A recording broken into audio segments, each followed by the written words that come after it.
What happens when you're working with two different audiences, two different niches? How do you handle that inside your business?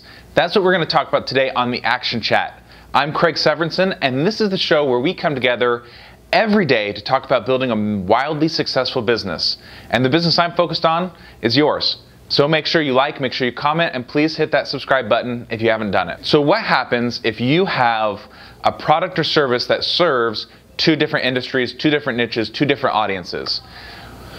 Well, it's kind of hard to run a business when you've got two different audiences. Really, unless you've got, lots of people say, hey, but what about these big guys that they cater to a bunch of different audiences?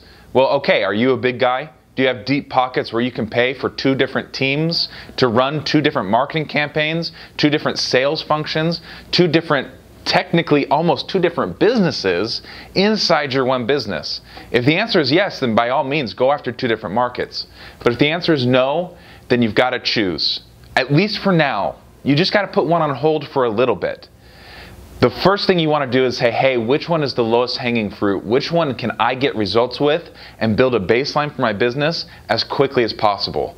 And then once you identify that one target market, that one niche, you go after them. And that laser-like focus is going to activate that group, it's going to activate that target market, and it's going to get you more results than you ever would by focusing and splitting your attention on two different audiences. So what happens if you have two different niches? Well, I guess the question is, how deep is your pocket? Because if you can afford to have someone else help you, then by all means have two different niches, but you're running essentially two different businesses.